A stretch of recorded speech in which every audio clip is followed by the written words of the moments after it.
What's up, survivors? Welcome to D180, the horror podcast, taking you on a ride. Janae is here, Hey y'all. and it's the last week in February, so that means it's our last movie for Love's in the Scare. February didn't seem as short as usual to me. Did it feel short to you? No, it's been dragging on, but I'm okay with that because the longer it takes, it means that the more time I have to spend with my man before he goes bye bye. Oh, I'm sorry. I didn't mean to make that. Well, on a lighter note, I've been waiting to tell you this. I'm getting into Marvel movies. I know. I got freaking trapped. I know. And I'm like, and it's Girl, like I'm actually like paying attention. Like, and you already know it. So it started with WandaVision. You already I love exactly. me Be- some damn vision. And now I'm sitting here. Well, okay, no. Let me rewind. First of all, I was familiar with certain movies like I had seen, and you could correct me if I'm like messing up stuff because I know you actually know about them. I had seen Age of Ultron. I think I've seen three of the Iron Man movies. And yeah, it's only three. whichever, oh, wait. You seen all of the Marvel movies? Yeah, yeah, Okay. girl. I watched them Whichever all from start to finish. whichever movie Thor loses an eye. Spoiler alert, sorry. If sorry. Whichever movie Oh, that is, I've seen that. was that Guardians of Galaxy? Whichever one, I've seen it. But and no, I've seen the Avengers because I always laugh at the part where the Hulk takes the guy and like smashes him back and forth like Tom and Jerry or something because it's always Yeah. funny to me. But now I'm actually like paying attention. Oh, and I've seen Captain Marvel too. But now it's funny because I'm actually paying attention to the movies versus just like looking up every now and then or whatever. But I just wanted to let you know that. Girl, I'm I telling you, appreciate it. the best experience ever was when I had said that I had watched all the movies in timeline order from start to finish. That's what BJ's doing. And it made everything make sense because I got 3 episodes into WandaVision, didn't Mm-hmm. know who the hell Wanda was, didn't know who Vision was, and I'm like, I missed something. Then I Mm-hmm. realized, oh, Donna, you didn't watch Age of Ultron. You've Mm-hmm. only seen the first Avengers and you've seen Endgame. Right. So it was like, okay, I missed that. I seen all 3 Iron Mans, of course, because Iron Man was my shiz. Mm-hmm. Then I saw Thor because I like Thor, but I only saw one of them. And then I saw Black Panther. Oh yeah, So, duh. How but did I forget Black Panther? Of course we all saw that. right. So, but I missed all the ones in between. And it kind of, if you miss one of the movies, you kind of miss everything Yeah. because Mm-hmm.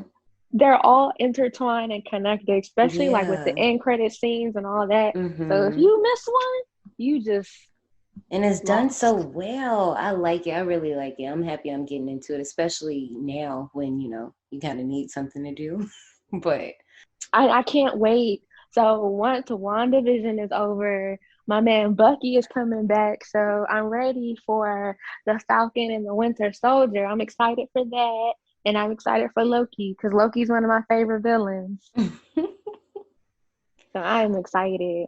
Oh, and Tom Holland is okay. Still not my favorite, but he's you know okay. what? You know what? I was gonna ask my nephew because I have a spider plant, and I was gonna ask him who was his favorite because that's who I was gonna name it after. But every time I ask him, we're playing Roblox, so he's definitely ignoring me and not paying attention or interested in anything I have to say. Yeah, so but there's a little rumor that they bringing back all 3 Spider-Mans for this third movie that's coming out in December. We gonna see. So we Dang, gonna that seems so see. far away, but I bet you this gonna be here tomorrow. Eh.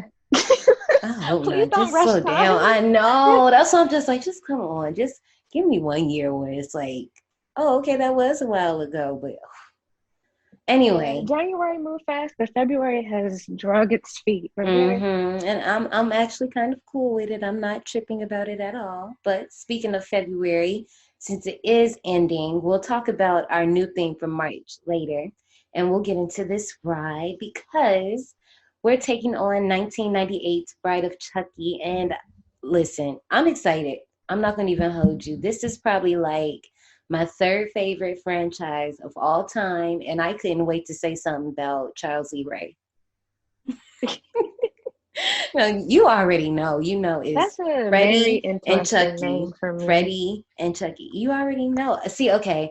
I was gonna wait to say this. Well, I can wait to say it. It's whatever. We'll talk Got about the three name first later. names. Right. But for real, I was 6 when this movie dropped. Mind you, at this point, I told you my first movie ever that I ever seen that I remember was Halloween, and I was a little bit younger than this. But at this point, obviously, me having teenage sisters or teenage siblings rather that were born in the late 70s and 80s, of course, I was always picking up stuff that I probably wouldn't have otherwise. I knew who Chucky was because of like pop culture, you know, whatever, but I hadn't really seen the movies, obviously. I remember being with my sisters, and you know how we all have that phase where we all just go to the mall and movies and just hang out? Yeah. I remember tagging along with them, and I wasn't like with them because obviously, like I said, I was 6. But they had went to the mall and they was like hanging out with their friends. And I remember seeing this Chucky doll like up in Spencer's, and I was just like, "What the fuck is that?" Like, Love Spencer's. Love that's Hot not. Topic. Yeah, That was a when I got time. older, I was like 6, so this was just like, what is this? This is not. That wasn't the Chucky I was used to seeing. I was used to seeing like the regular faced one. Like, well, what's this? What's going on here? Simply put, I was shook because I was just like, what is this? So I didn't see the movie until I was a bit older. And I'm pretty sure I watched it on my own. Like it was probably on demand or something. Because I know that's where I've seen a lot of movies that I probably shouldn't have been watching at that age. But Comcast was hooking the kids up. They was looking out. It wasn't no parental controls yet. Listen, those lack of parental controls, okay? Okay. I was seeing Woo, so many child. movies I shouldn't have been seeing, and I wasn't saying anything. I was in that basement quiet.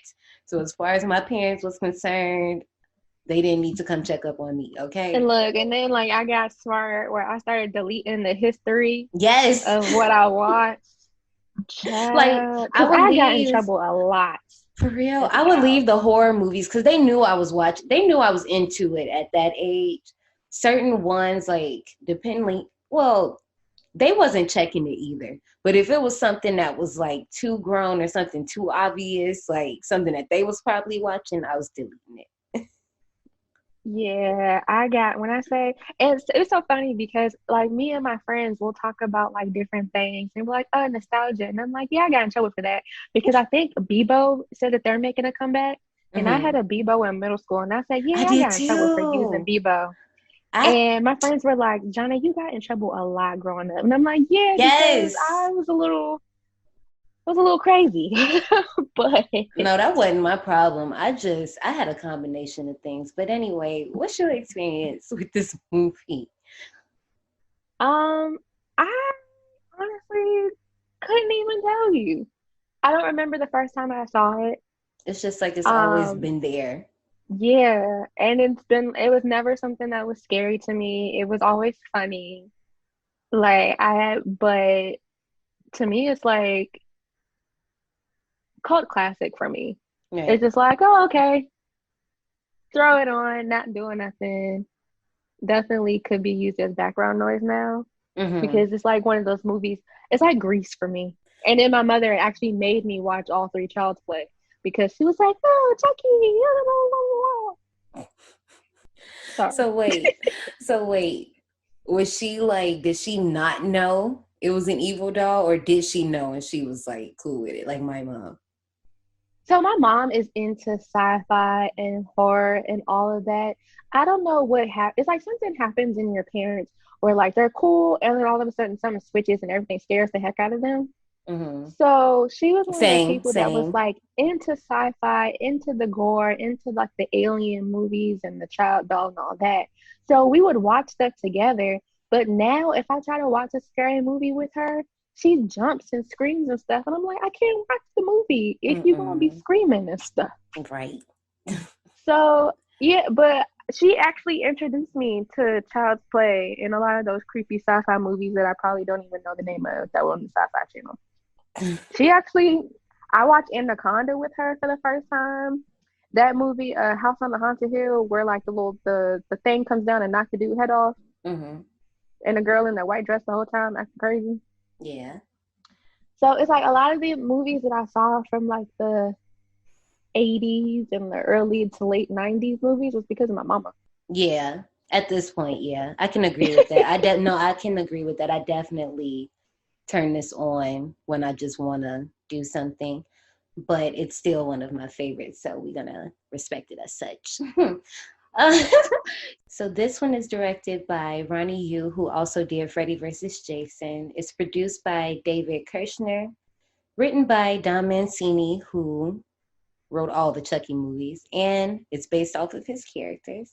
And it's starring Jennifer Tilly, Brad Dourif, Katherine Heigl, who is a vet up in the park, Nick Stable, and John Ritter, rest in peace. One more person I want to bring up in the cast. Vince Carrazza, he plays Officer Bailey, who, he's at the very beginning of the movie. Do you recognize him from anything? Officer Bailey. Uh-huh. I mean, he's been in a couple movies I've seen. I can't list them off the top right now, but he's been in a few movies that I've seen. Girl, okay. I'm gonna just start small, and for me, I'm gonna start small and I'm gonna go big. So he's in, do you remember that movie Quints that used to be on Disney Channel? I mean, it's on Disney Plus, but you know what I mean. Oh yeah, with the girl with the dimple chin. Mm-hmm. Oh my gosh. I forget her name too, but Jamie. Well, I don't know. I don't know if her real name is Jamie. I think her character's name was Jamie. But anyway, it doesn't matter. He played Albert, like that little diaper representative that was trying to like basically tear the family apart or oh whatever. yeah. Yeah, but then, do you remember Jackal Johnson from Cheetah Girls? Oh yeah, the asshole. Yes. I was like, wait, hold up. And then I thought about it. I said, that is his little platinum plants wearing ass. And then, okay, the bigger one, and this more for me, I guess. Because I'm a Moonie. He plays the English dub version of Mamoru in Sailor Moon. I did not know that. I was like, oh. Only watch the version that actually uses their names, like Usagi, Rei, Ami, Mako, Minako, like all that Serena and all that. No, I don't, no, that's not me. Anyway, before we get there, I want to do two things. I'm going to omit a lot of background information from here because, this is the fourth movie and I want to save bits of convo for when we do other movies, just to give us something to talk about so we're not like repeating ourselves or whatever. And second, excuse me. Attention survivors, from this point on, spoilers will be dropped. If you'd like to skip to the queue line, please refer to the timestamps below. See you on the other side.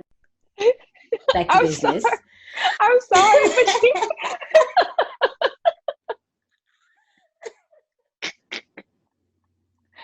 I don't know why that just tripped me out, but That'd be my favorite thing to do, man. I like one day I really want to get it to where I can really mock Alexa or Siri, one of them. I know I can do it. Deep down in my soul, I know one day I can get there. But anyway, boom, check this out. 7 years later, after the third Child's Play, post-Scream era, Universal Studios goes, Ayo Mancini, what can we do with this doll? We want some of that Wes Craven teen slasher bag. What we doing? So luckily, Mancini and David Kay, they was cool with it, but they was like, for this fourth movie, let's not make the same movie that we've been making for the last every few years or whatever. So they did want to do something different. Me personally, low key, and I was going to bring this up later, but I can just say it now. I feel like Jesse easily could have still been Andy, and he could have maybe had a different girlfriend, or it still could have been Kristen from part 3, but whatever, it doesn't matter. This is the first actual Chucky movie.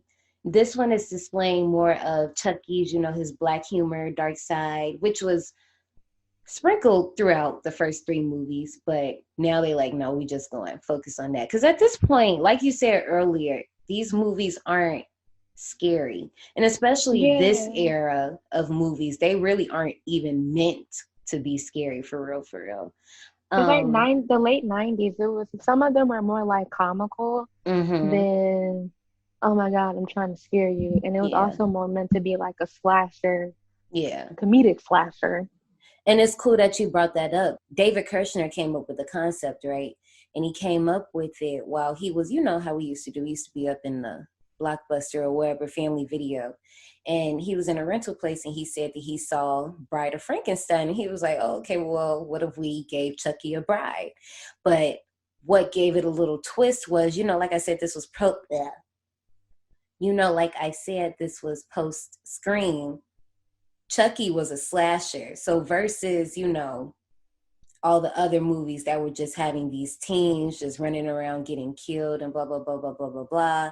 This was Chucky being on Front Street, being himself with a little dash of the storyline. But Chucky stands on his own. He didn't really need a big gimmick in the first place.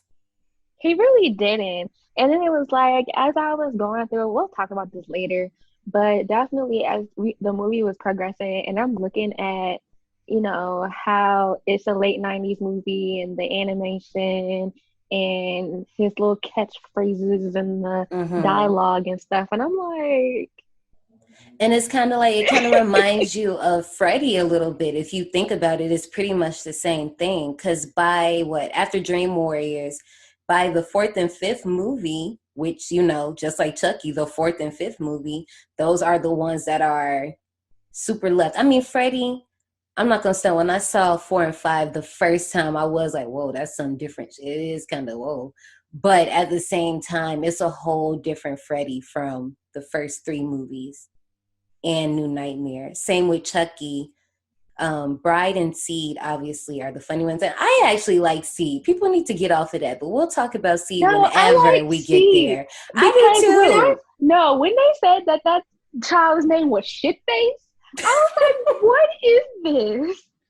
But Like, see, that's what I'm talking why? about. Like at this point, Don Mancini and David Kay did a great job of just embracing what they had. They knew this shit was silly. They knew, like at this point, like it's so many things like why would we want to see Chucky chasing Andy again? Even though, like I said, I still feel like you might as well have just made Andy Jesse, but I guess you would have ran into the same trauma issues and Andy trying to tell everybody this is blah, blah, blah, blah, blah. And this does take a different spin, but I'm not going to start on them just yet. Going back to my facts or whatever you want to call them. The opening scene in this movie where we get the evidence locker, that was actually supposed to be in Child's Play too. Seriously? So apparently in Child, okay, I gotta put this in context. I had the privilege of sitting in a little clubhouse joint and they were talking about Child's Play. But then guess who crept up in there? Alex Vincent, who actually plays Andy. So he was up in there and he was, obviously he was there. So he's telling us like stuff that was happening on the set. And this scene in particular was actually supposed to be in the second movie. So what was supposed to happen is the second one, and I know I said I was going to omit stuff, but I just won't go all the way into detail.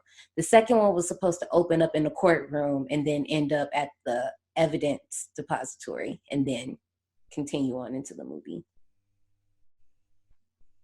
Interesting. Yeah. And Clubhouse. John, So I'm not on Clubhouse, but mm-hmm. I've heard great things about Clubhouse. you know, it took me, how I am. And I feel like I feel we're both the same way, that we like kind of wait for the hype to die around things before we check stuff out. And that's exactly what I did. And it's like once you find things you're actually interested in, it's cool. Because the room we were in where they were discussing Chucky, I was in there for a good like 3 hours. They were talking about the entire franchise. And it was just cool to be up in a room with people like me talking about stuff I like. I feel it. I feel Yeah, like maybe I don't know, you might fall into a Marvel room. They be having all types of stuff in it. Girl, there. I don't even have Clubhouse. Oh, I got an invite. I can invite you. Okay, I'll just have to download it And first see, look, because and I that's the didn't funny even. thing. That's the funny thing. I didn't even think about like I clearly had an invite. That shows you how much I really even be like using it. Johnny, are we getting old? Don't know how to use stuff. Oh my god, I'm not claiming that. Anyway, redirecting the conversation. John Ritter was supposed to be in Child's Play 3. He was supposed to play a security guard, but that scene didn't go through, so they put him in this movie. And yeah, we can bounce off to this cue line because I need something to make me laugh after that dark note we just took. You ready to go? Yes. All right, let's go. Howdy, survivors. Please keep your tips and limbs inside the vehicle and remain seated at all times. Hang on to your personal belongings, especially your minds and spines. 'Cause this here's a wild ride. All right, cool. Miss Janae, Yes. this week you do not have a quiz or a game, so you can take a breath because I know you was holding it. Oh. So it's just a question this week because I was really trying to think, what the heck were we going to do for this? But if you had no choice, but you had a choice, what doll would you transfer your soul into? What type of shit? Would you The like for me heck? to repeat the question? No. And I'm I like, would not. I worded it Um, so perfectly for you. you said okay, so what type of doll or what doll? Like I already know the doll and I'm like, okay, cool, put me in that doll. Either. I mean, if you know the doll, if it's a certain type of doll, if you want, I could give you my answer. And then Oh my God. First of all, I don't even want to be in a doll. listen, I said, if you had no choice, you are going in the doll, but Oh my you get to God. choose. You are going. I make me a brass doll. How did I know you was gonna pick a Bratz doll? How did I know? Look. I was like, she either gonna pick the Bratz doll or she wanna go personal. She gonna pick that doll that is in her grandma's house or like that's in her house. I said it's Oh gonna be yeah, one of no. them. That doll's white. And it's porcelain. You drop that thing, that's the end.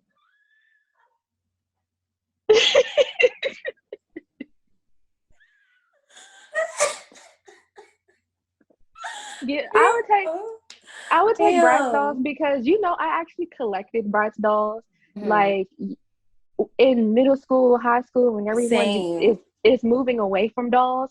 Here I Hmm. am backtracking, and I'm like, I want Bratz dolls. And this is why So for we're my friends. birthday and Christmas, they were in high school buying me Bratz dolls, and my mom was so confused. She was so confused, and I had them standing up in my bookcase and all that stuff. Like I even collected a Posed. couple of Grease dolls. Like Come I on, have, Grease. yep, I have Rizzo, and then I have Cha Cha. I love that. I love that. I want to open mine, but I'm like, I know they're gonna be worth money, but still, it's just like just one, just for the one time.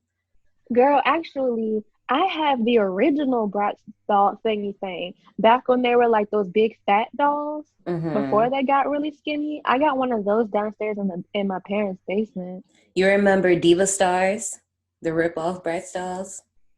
No. Oh my gosh, I'll send you pictures later. I'll probably like post them like on our page or something. We'll just have a doll nostalgia moment. But the doll that I would pick, do you remember My Size Barbie?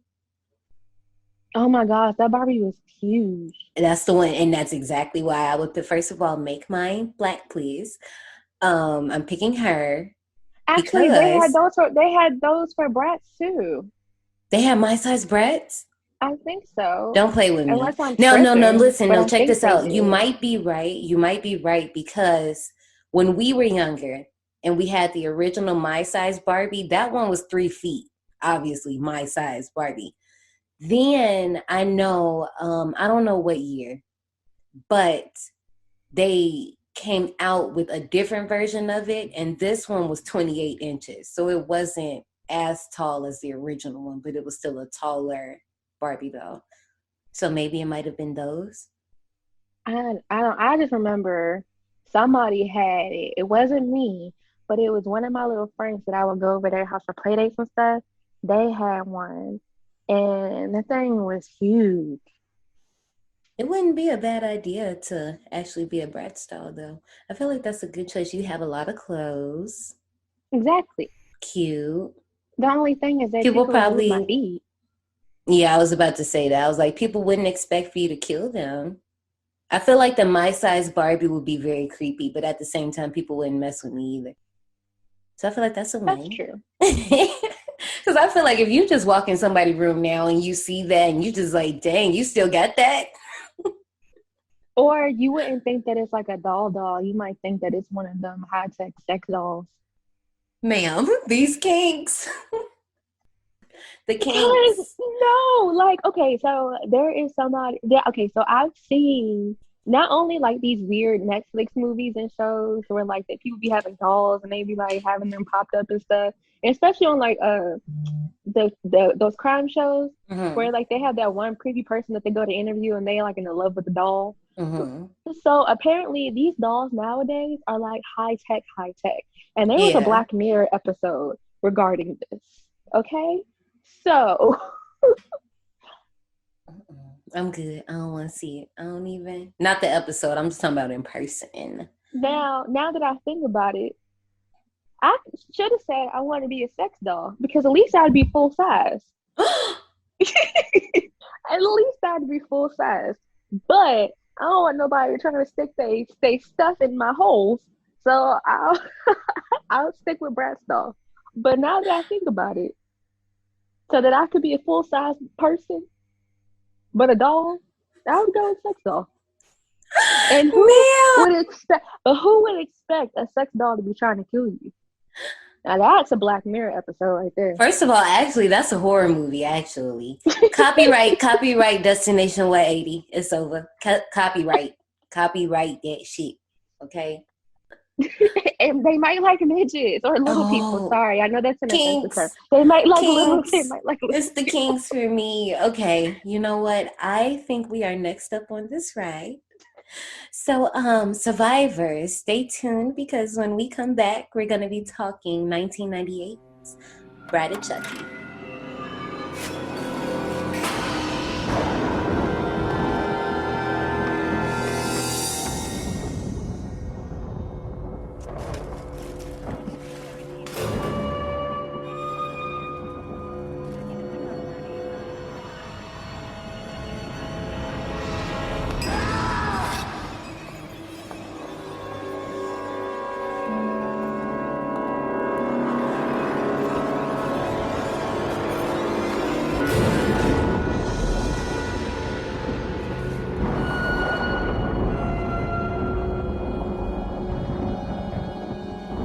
Well, hello, Dolly.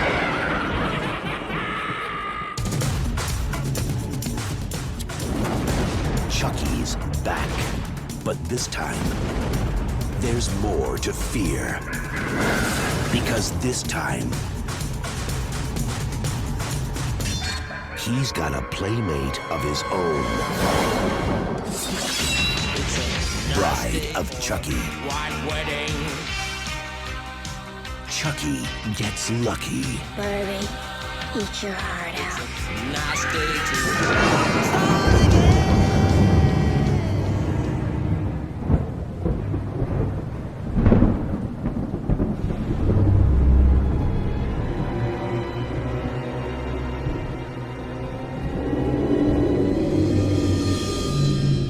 The trailer for this movie is pretty mid for a Chucky movie.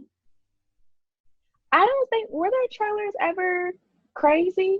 I Because don't think I think so. I vaguely remember this trailer, and I think seeing the trailer, I wanted to see it Mm-hmm. because they made it PG enough so that they could play it on Yeah. normal TV. Because I remember as a child seeing it on TV. definitely pretty mild because, and it has to be mild for real, because it has to still play on TV. Because I Hmm. definitely recall seeing the commercial, not commercial, but like the trailer during a commercial break of some TV show I was watching with my mama.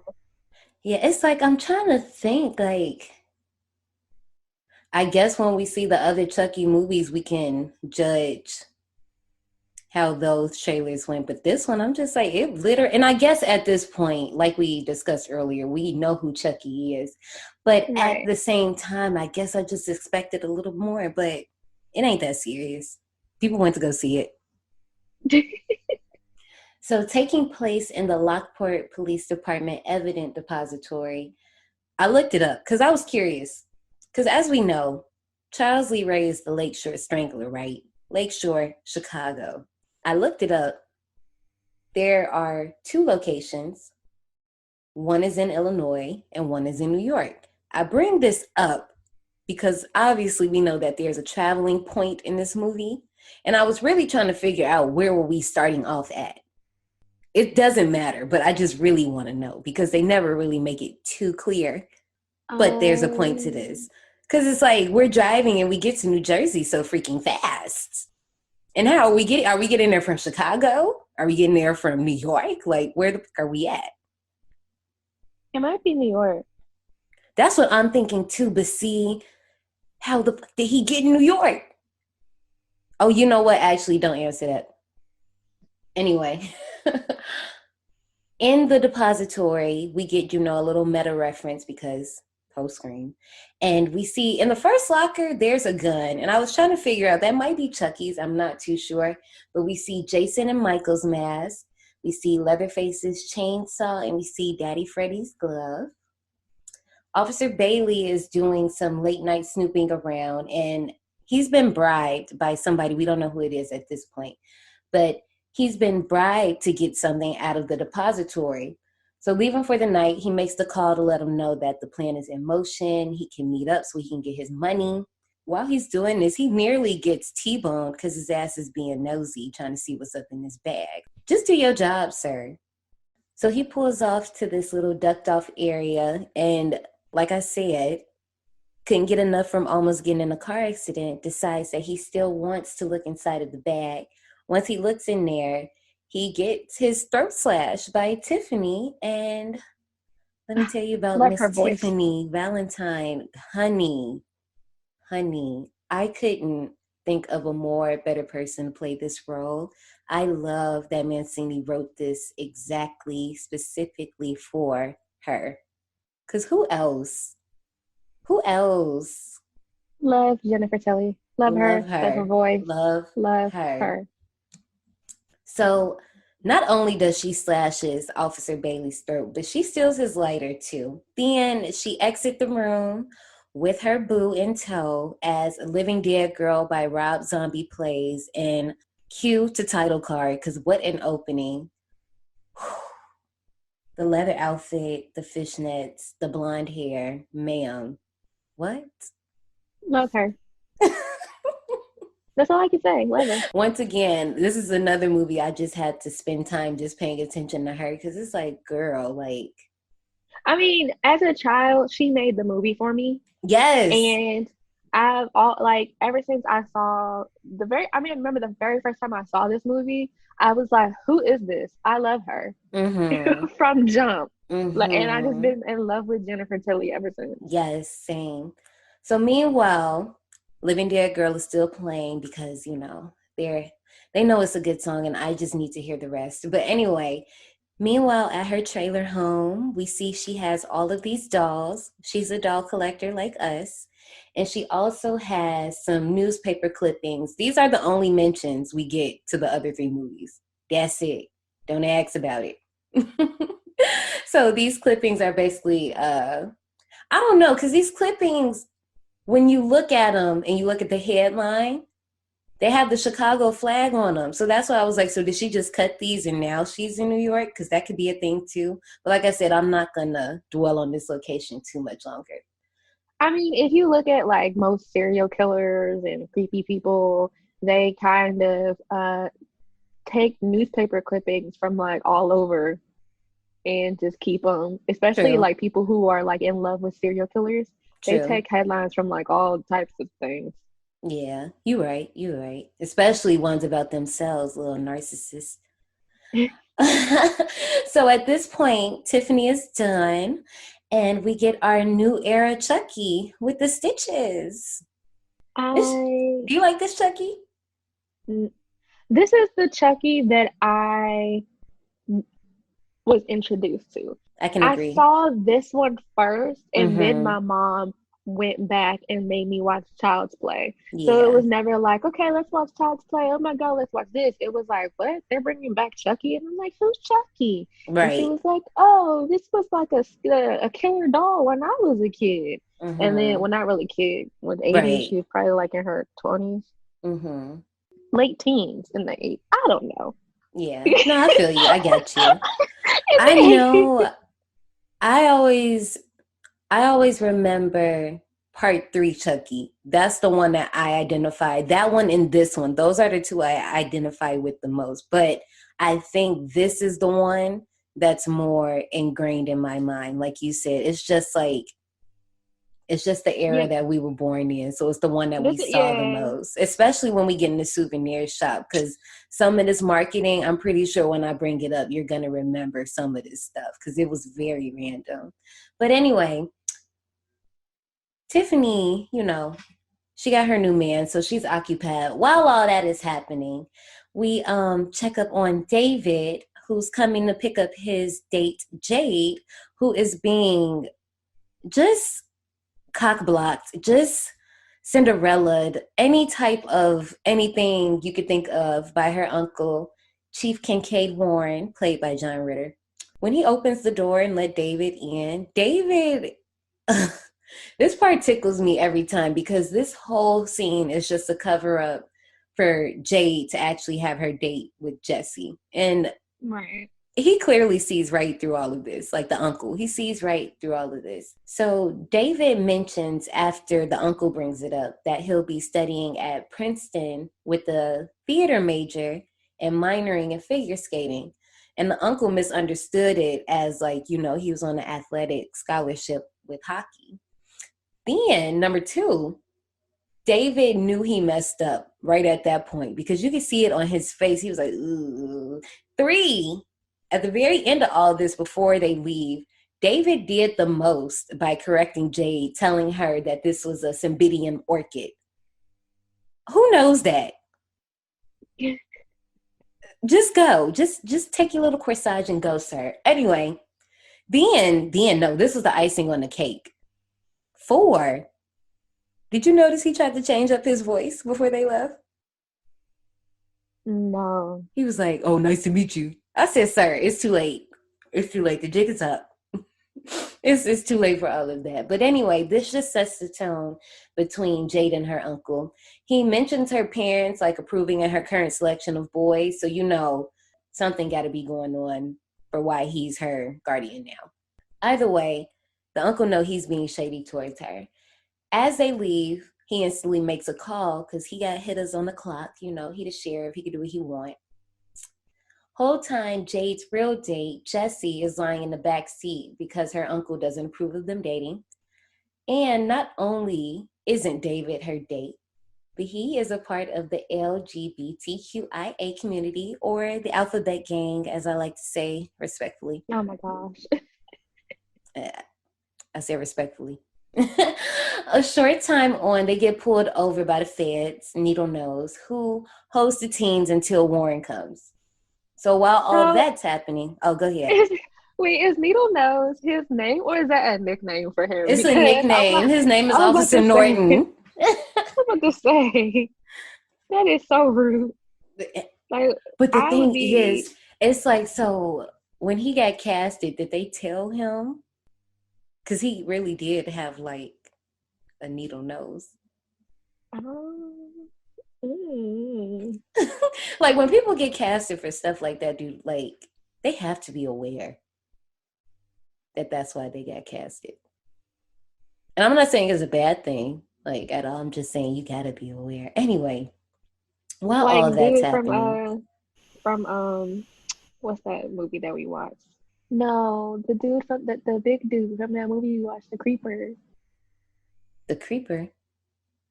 What movie is that? We We watched it. on the It's podcast? with Brooke. Yes, it's with Brooke Shields. Um, Oh, Alice, Sweet Alice. yes, I could not think of the name. The fat dude who was Yeah. creepy. Mr. Dang, I can't think of his name right now. That's gonna bother me because it ain't Right. Leroy. Leroy, that's Rhoda's boy. Yeah, that's Leroy. Rhoda. Yeah, Leroy. But Alfonso. no. Okay. Yeah, it's That's like, his did they name. tell him I think they he got did. cast? Remember? Okay. I think they did. Yeah. I just Because they remember they found said, him at a gay bar. yeah. And they said, like, he just fit the part. I guess that's how they told him that he fit the part. Okay, anyway, let me get off I'm this man. offended. That's what I'm saying. Like, so what do you mean? A fit the part. While the kids are waiting, Tiffany is having a full-blown voodoo ritual. According to the instructions manual for Voodoo for Dummies, that, this is the first time we ever seen that. This was also before there was even a fordummies.com, a voodoofordummies.com rather.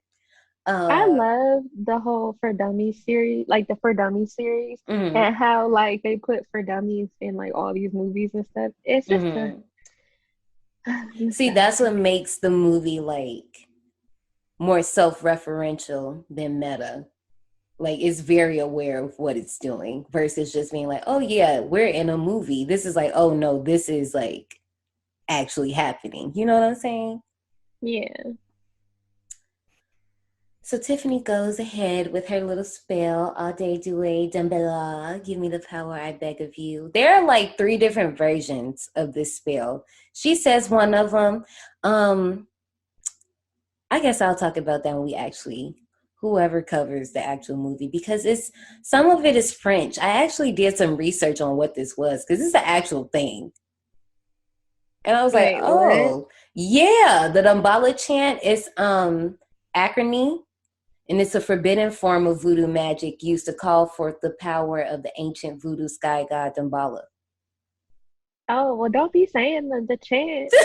I didn't. That's the short. Oh my God. Dang, do I have to have a lesson with you? Actually. Oh my God. Okay, I say I didn't say the whole thing. So, once again, Tiffany's acting during this entire thing, and I jumped from calling her Tiffany and Jennifer Tilly. Y'all know who we talking about. Her acting through this entire scene, it's like you had to get the right person to be believable because I'm with her. I want this to work. I want Chucky to come to life too. Like, anyway, it doesn't work. She damn near beats the doll up. And upset by all of this, Damien comes and knocks on her door. This her little side thing or whatever. So Tiffany, she got a thing for bad boys, but I mean the killers. That's what she like. So Damien, trying to be all extra smooth, shows her this picture of this dead body. Like, he trying to show off. You want to see your dead body?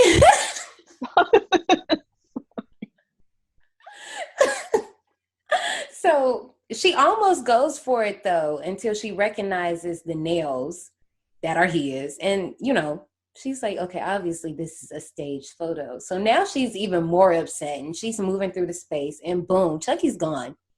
That little sand, little whatever thing she made in the middle of the floor, I can't call it right now. He's gone. But she's a loser, and he's a loser. Like, he's so Okay. lame.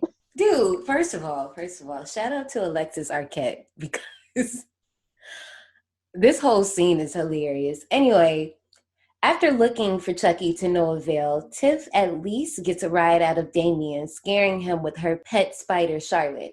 So a little while later, the power shorts, and Damien takes this as a chance to make a pass toward Tiffany. She's not thinking about him. She's still looking for Chucky. So right then and there, Chucky pops up sitting right next to her. Damien comes over being an ass, fucking with Chucky. And Tiffany is just like, you want to play? And I love that. I don't know why, but something about that is just like, ooh, but I guess it's because it's Chucky. I love her. We can make that a drinking game. Let's take a drinking game every time we say we love Jennifer Tilly. Starting now. So I think you probably have like 5 or 6. So catch up. Anyway, Tiffany handcuffs Damien to the bed and places Chucky on top of him and starts to perform. She gives a monologue about Charles Lee Ray, who used to be her lover before passing his soul into the doll, and how jealous and protective he is about his girl.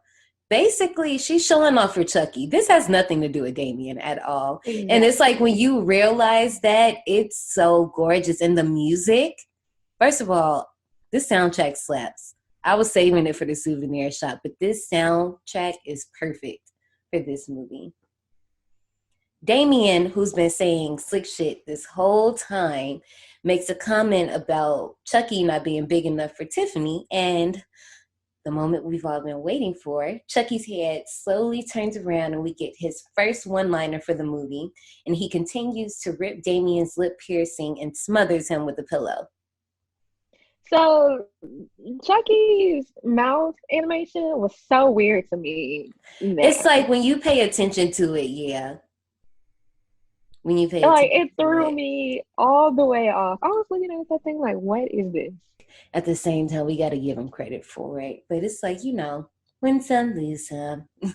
Catching up with Tiffany, we learned that it's been 10 years since she's been looking for him.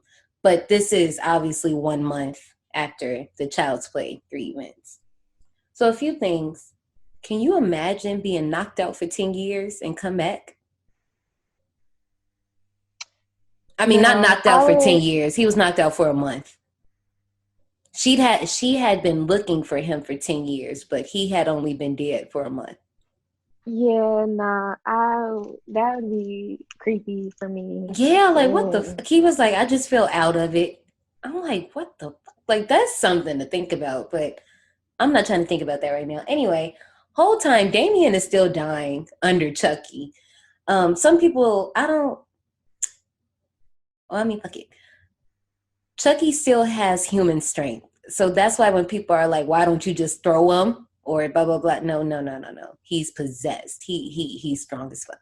So. I mean, she did punk him at one point. Mm-hmm. He's still punkable. Mm-hmm. Oh, Tiffany is too. But Tiffany, well, I won't say it like that, but we'll get there. Then here goes the start of my theory that I thought would be a running one, but Honeymoon threw a wrench in that. We'll talk about it later. Chucky says to Tiffany, you look great, Tiff. I got to be honest. I always thought you were going to let yourself go. Which was rude. Yes, and that's just the beginning. Just hold on to that tab. So back to these teenagers. Warren finally shows up as the kids are getting breathalyzers. He yells at Jade, stating how he laments being her guardian, but while she's under his care, he's going to obey her, and he ain't going to be dealing with no, fast-ass kids that's going to be on Jerry Springer and shit. Then, Jesse, first of all, Jesse needs some bass in his voice. Like, that too. He does, but Jesse needs some bass in his voice. Like, he was like, you fuck. And he was like, but you won't. At least not Jay.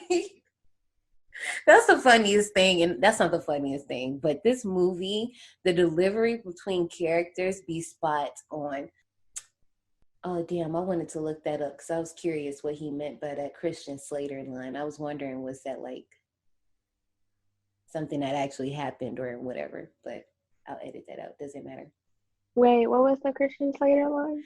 So there's a part where right after this little line drop happens, Jesse tries to tell Warren that he can't like do whatever he's trying to. I think Warren is trying to like pin something on Jesse or like get him sent to jail or whatever. And Warren is like, I'm the chief police, blah, blah, blah, blah, blah. I could do whatever I want. If I wanted to make this breathalyzer make you look like Christian Slater on NYE, I could. I think he had a drug issue. I think. Hold on, because I've Googled real quick. Yes.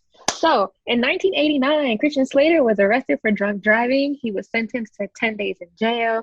In 94, he was arrested when he tried to board a commercial plane with his gun in his luggage Yes. and was sentenced to 3 days of community service. Then in 97, he was convicted of punching his girlfriend, Michelle Jonas, and assaulting a police officer while under the influence of heroin, cocaine, and alcohol. He had consumed them for 2 days straight and had little to no sleep. He was then treated for more than 100 days in a rehab facility while on bail, and then was sentenced to a 3-month term in jail, followed by 3 months in a residential rehab center. He was released from prison after 59 days on the basis of good behavior. Then, in 2005, he was arrested in Manhattan after he allegedly groped a woman on the street. He was charged with third-degree sexual abuse and was held at the 19th Precinct in Manhattan. The charges were later dropped for lack of evidence on the condition that Slater keep out of trouble for 6 months. So that was the reference about the breathalyzer. Yeah. Jesus. Yeah. Wow, that was deep. Yikes. Before we move on from this scene, I didn't notice this until recently. All of this is David's fault. Because after this little ordeal, he turns to Jesse and goes, you know, if I were you, I would just take Jade, pack up, and go away. This is his fault. Because had he not said that, they wouldn't have done that. Anyway, also, you know, well, no, I don't know, because we don't know if the next events would have happened. Speaking of, Tiffany, she and Chucky are talking before dinner. You know, she got him on his hip like a little baby. This really makes it funny because it's just like, Chucky, what the hell? Anyway, she brings up having this ring that was left on the mantle the night he was killed. She mistook it for an engagement ring, but it was just something that Chucky stole and was planning to pawn it when he killed this old girl, Vivian Van Pelt. First of all, if you got Van in your name, I know you got money. I don't need no questions. I don't want to hear Serena Vanderwoodson. Shout out to Gossip Girl. So Tiffany's like, you weren't planning to marry me? And Chucky goes, what are you, fucking nuts? Bro. That was so mean. Bro, Brad Dourif, I cannot imagine anybody else being Chucky. Like, this is what makes Chucky. Like, what, can you imagine a doll saying that to you? And Tiffany is really sitting here talking to this dog whole time. Yeah. Like, I mean, I know she knows it's a person in there, but it's just like, wow. At this point, Tiffany realizes Chucky still ain't shit. It's proven because he instantly redirects the conversation to getting him out of the doll for once and for all. Tiffany, dismissing his words, tosses him and locks him in this little playpen that she, you know, she originally built for the baby that she thought that they were going to have. Then she blows him off with another little burn. The burns in this movie are superior. When she's like, sorry, I'm not in the short guys, and blows the smoke in his face. Love her. Even Chucky's reaction to it, and this is like one more time for the animators and the puppeteers behind Chucky, him reacting to the smoke, all of his reactions besides the lips, that's debatable. Heartbroken, Tiffany plays My Jam by the Kidney Thieves and cries herself to sleep right next to Damien. Doesn't even like unhandcuff him to make some space for herself or anything, you know. And that kind of bothered me. But she about this life. She do this.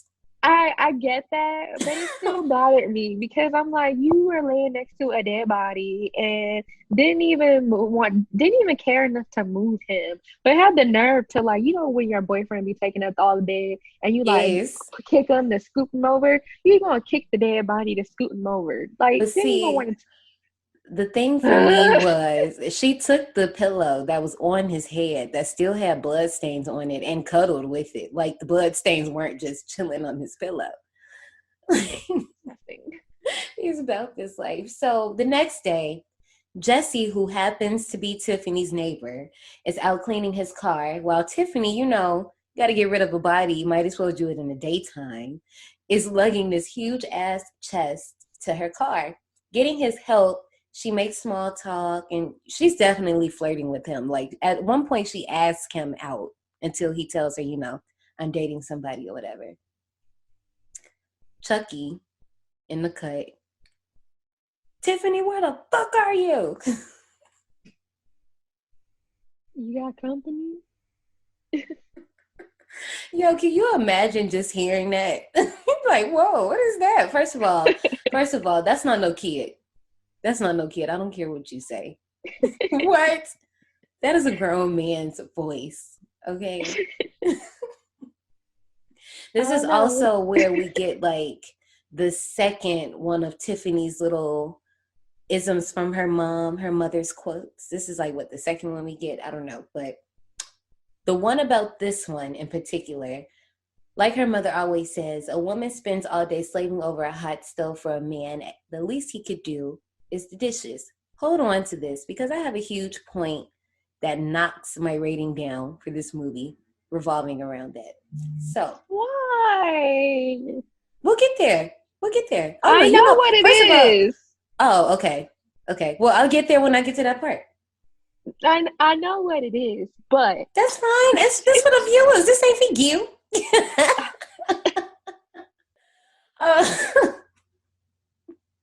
So we go check in on Chucky. He is busy, honey, in his little nursery. He is spelling with his blocks. Kill Tiffany Slow. He is on his little spell finder, spell woman, BITCH. And that's fine. But anyway, Tiffany comes in. First of all, Chucky pulled a Mikey and whoever the hell else bad kids we reviewed that be drawing pictures. I think it was just Mikey. Rhoda might have been doing something too. I don't know. Doesn't matter. But anyway, she tells Chucky that she thought about things speaking in regard to their marriage. But what she really meant is that she's giving Chucky a bride of his own. So she gives him this little doll. Once she's done teasing him and throwing rice at him, she leaves to go relax in a little bubble bath. And here's my thing about the bubble bath thing. Bubble bath. I couldn't help that. God. I love that dango show, Bubble Bath. So I was thinking to myself, I need a whole bath TV setup like that. Just like Tiffany with some champagne. That was a whole mood. But I don't need that TV like that. I'm gonna need my TV to be on the wall. Yes, mounted, honey. Okay. Yes, because this is exactly why. After Tiffany catches up on her latest, first of all, didn't I just say this? A narcissist. She's like, first of all, it's cracking me up that she was talking to the interview lady, like through the TV. He was like, do we know if these crimes are connected? She was like, maybe, and just keeps going. Like her acting is so good in this movie. But anyway, also wait, pause. Damien, Howard Fitzwater, really? Yeah. His parents set him up for failure. Come on. So anyway, she flips to Bride of Frankenstein, which I mentioned earlier is basically a parallel to this movie. She's having a moment with her wine. And during this, Chucky is pulling Tommy Pickles and is using a ring to get out of the nursery. I would have loved if it was a screwdriver. A screwdriver just would have made this even more of a moment for me, but I understand why it was the ring. It was the one that was around the bride's neck or whatever. Dragging the bride towards the bathroom, he grabs a knife, but once he attacks Tiffany, she kicks him back. So, he misses. That's a fail. So, that TV we were just talking about, he shoves it into the fucking tub and electrocutes Tiffany. Yo, she was frying for a long time. Yeah, so long that Chucky got to enjoy the bubbles. He was loving it. Like, that shit was funny. Frying for a long minute. And check this out. That death was actually meant for Aunt Maggie in the first movie. Interesting. Mm-hmm. But Don Mancini, he was like, I'm glad that we got to do it in this one because that scene in general is just like a good scene. Like I said, like with Chucky just enjoying the bubbles, he looks like a little kid at the little jamboree place when they got bubble time. Like he's just happy. I think it's the killing part that was happy, but Yeah, it is. You're right. So Chucky transfers Tiffany's soul into the bride, but just like earlier, it takes a second and we get a little jump scare. I really think that's like Tiffany's soul like jumping out her body into the doll, I guess. Well, they stood up at the same time, kind of. Yeah, that's why I was like wondering, like, was that like, the passing? I don't know. I'm just making stuff up. This little exchange between the two, Tiffany finding out that she's a fucking doll. How mad would you be? How I'd be mad. mad? Which is why I said that I would probably, now that I think about it, I'd probably prefer her to be put in a sex doll because at least I'd be a human size versus a Bratz doll. Bratz dolls are so That's tiny. tiny. No, when you said that, I was thinking that, but I was gonna let you rock because at least you had clothes. Exactly. And at least I wouldn't be people trying to stick their stuff in my holes. Oh my gosh, let it go. That's the downside. But I you guess gotta, that's the it's like, point. and with the Bratz doll, you also don't have no feet. Like you can detach your feet and you only have nubs. Nubs. Speaking of dolls, so once Tiffany gets her together, not really accepting that she's a doll, but at this point, what can you do? Her and Chucky get into it, and Chucky cuts Tiffany up real quick because Tiffany goes, I wouldn't marry you if you had the body of G.I. Joe, right? And Chucky comes back with, hey, Raggedy Ann, have you looked at yourself lately? Now's not the time to get picky. First of all, Raggedy Ann. At least her hair wasn't stringy. Raggedy Ann had yarn. I mean, okay, now I'm going to be fair. I ain't going to hold you. That Tiffany doll's ugly. That first one, that Bride. Jennifer Tilly even said it herself. She was like, why did I have to get an ugly doll? Like, at least Chucky, and she's not lying. Chucky, as messed up as he is still, like, cute. Yeah. And Tiffany is just like, it's getting made. Oh my God. Not made. So. Hey, maid. Look at you over there with your maid outfit on. I love Jocelyn. Oh, why is you here? That's my favorite. Yo, I was actually about to get that mat to be outside my door to say, why is you here? Do it. Because that's my phrase. I used to send you that gift all the time. Anyway. And somebody had rang my doorbell earlier today too. And I looked out the ring like, what the fuck? And I didn't even get out the bed. I was so mad. Because I knew it was them people trying to scam again. So I ain't getting up out this bed. I wish I had that mat. So I could have been like, because with the ring, you can actually speak to people outside. And I should have said, look at the mat.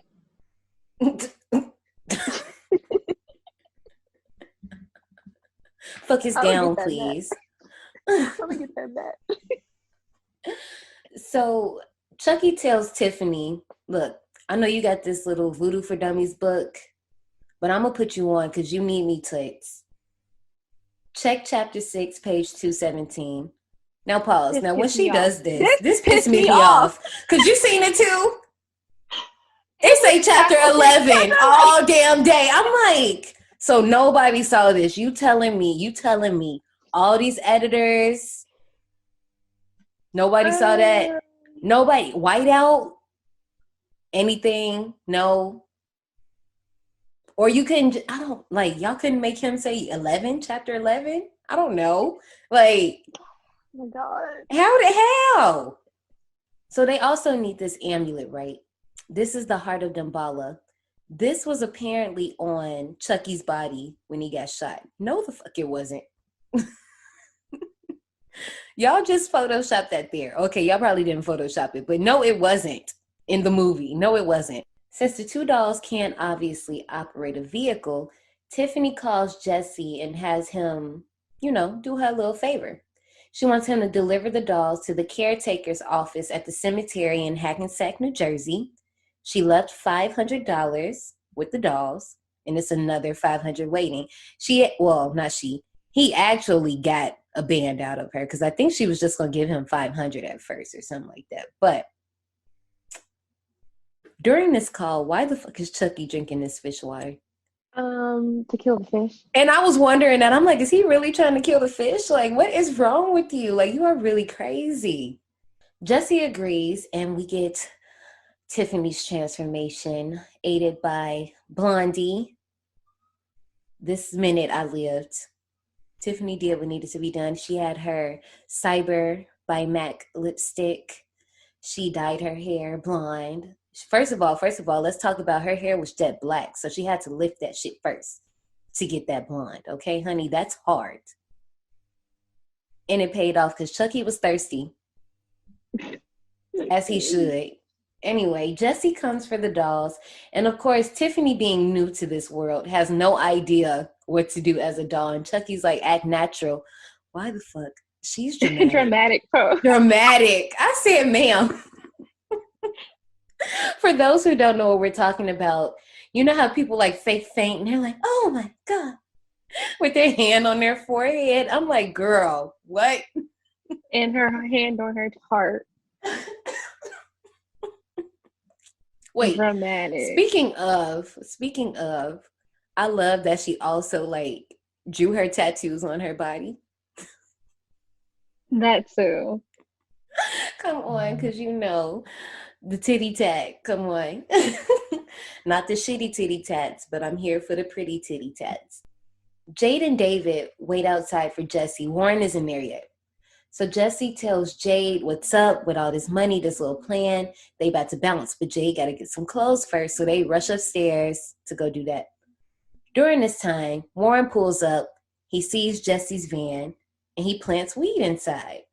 But actually, though, before they went to the house, I just want to say that Jesse was really cute. I want to get married. Let's get married. Yes, and I wanted to talk about that because, sir, yes, as endearing as you are, with the $1,000, you're going to put a deposit down on an apartment and put Jay through college? Well, he said he was going to get a job and then put her through college. Okay, ma'am, and I hate to be that person. But it sounds like the privilege talking to me because what?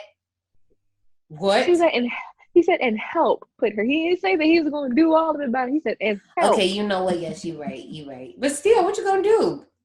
Buy a book? If that? I mean, you know, this was late 90s. College tuition was a little bit different back then. Very. She could have been going to a community college. And then also, you know, $500 could have been a nice apartment back. You know, times are different. To be very fair, rent is like $600 in Indiana. So you know what? That's a month. But Chucky, speaking of months, Chucky killed me. He was like, I give it 6 months. 3 if she gains weight. Dude, Rude. You are real OD. You are super Rude. OD right now. And it made me think of Kevin Samuels. If you know, you know.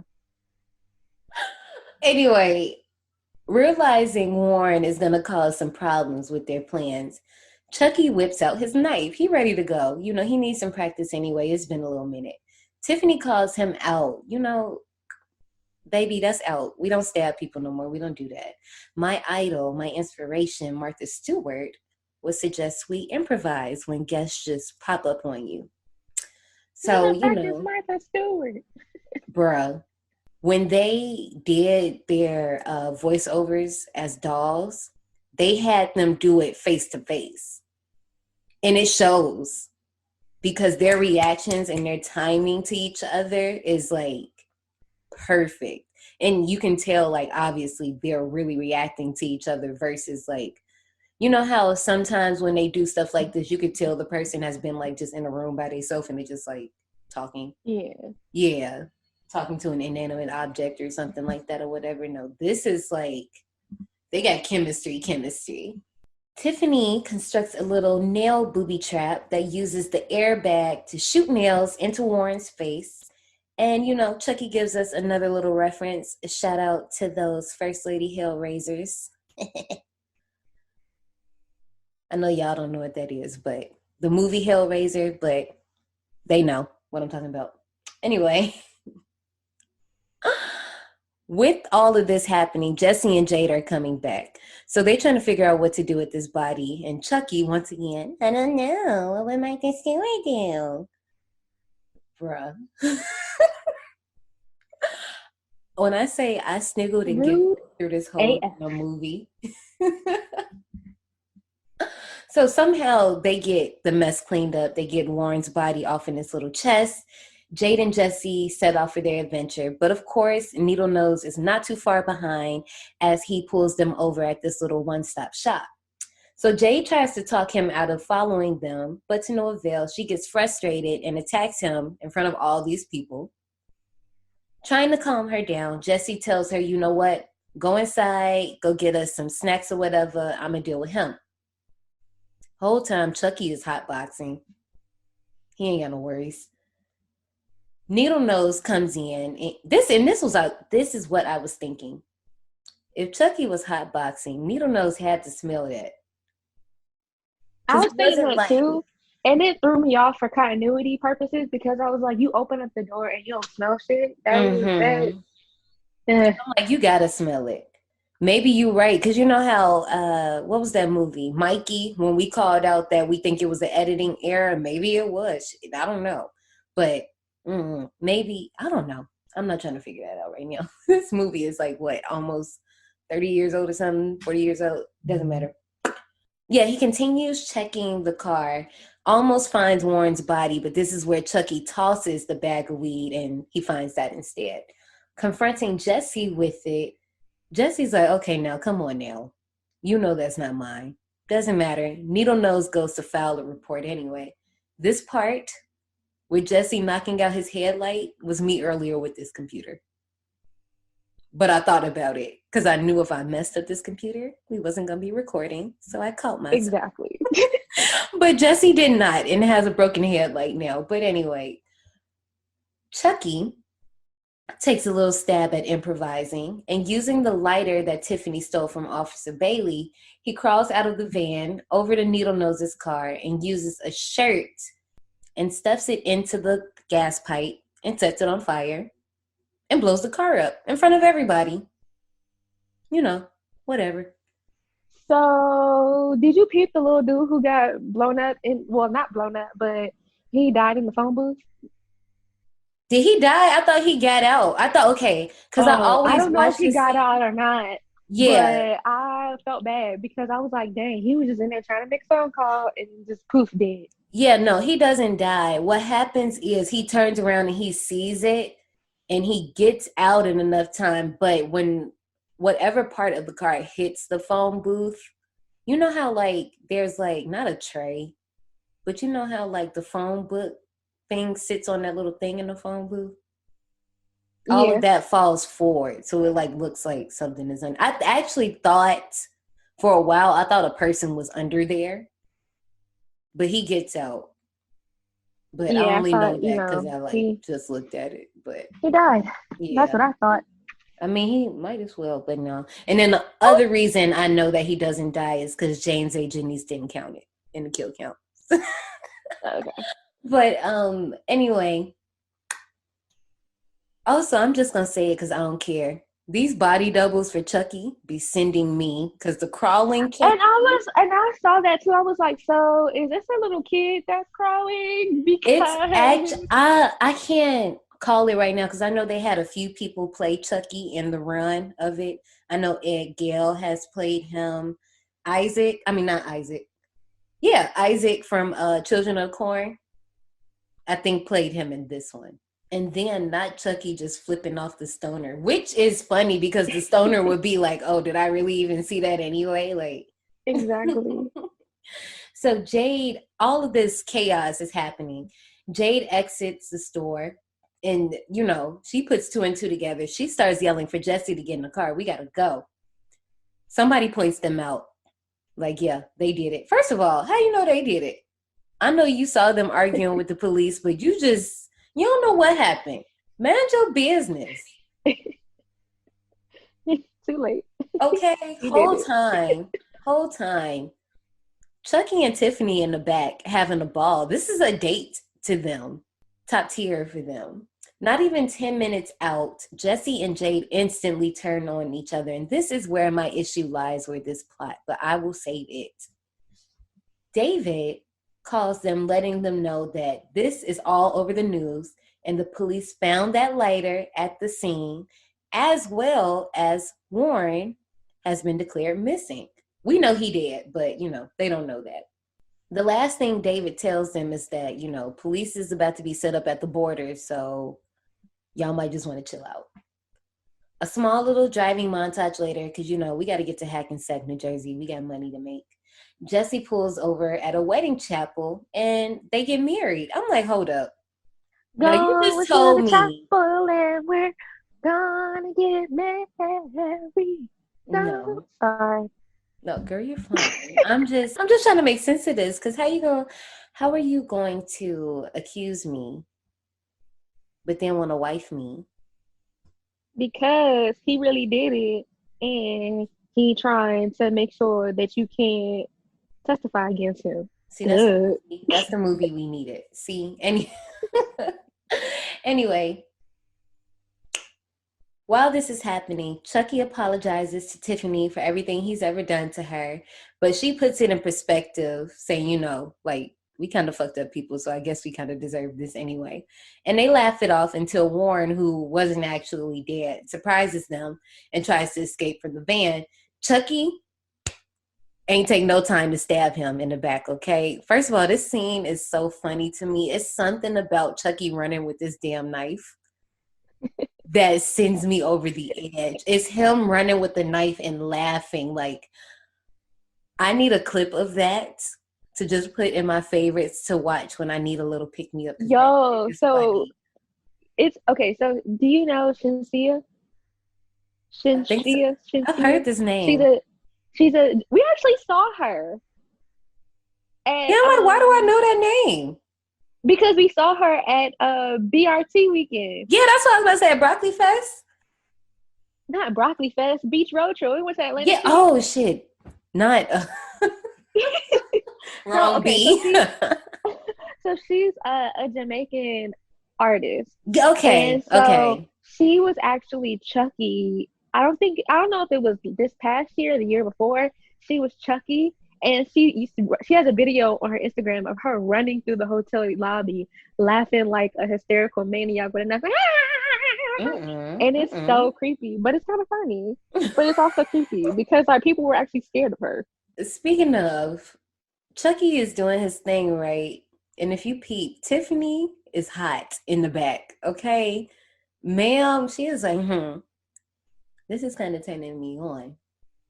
Jesse and Jade, the newlyweds, they catch up on the latest news, which is saying what we already know. I don't know why they did this. But in comes Diane and Russ, another couple who turn out to be some scammers. Diane, noticing the dolls, points out Chucky's unique look, but Chucky lines her up real quick.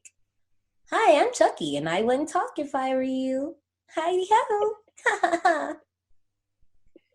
That's how you clear a bitch, okay? With that, she steals Jesse's wallet. Of course, Tiffany notices.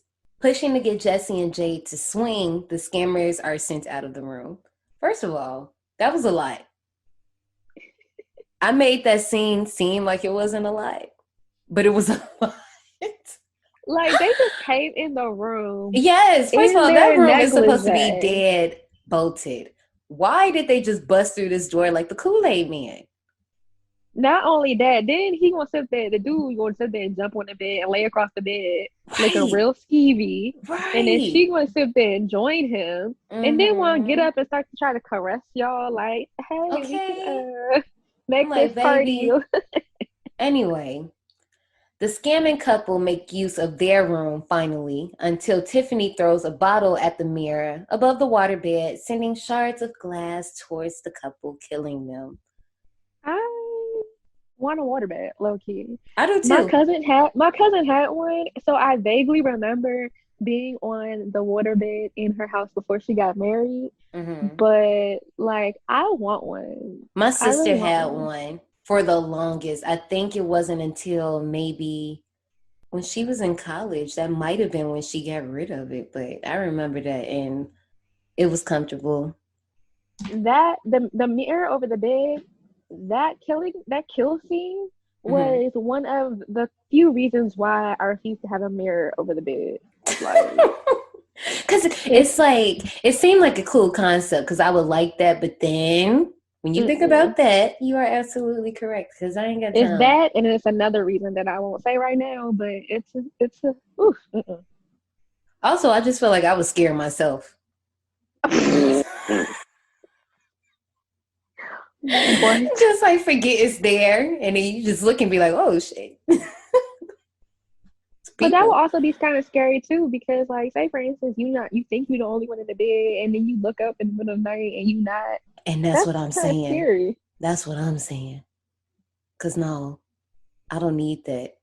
Can you imagine sleep paralysis? Because no, I don't want to see that Thank in the God that I've mirror. never experienced. That is the worst. You don't want it. You do not want it. I hate it. I be within inches. Like I be talking about I want Freddie to come see me, but it's never Freddie. And that Girl, upsets me. what? I would at least be okay if it was Freddie.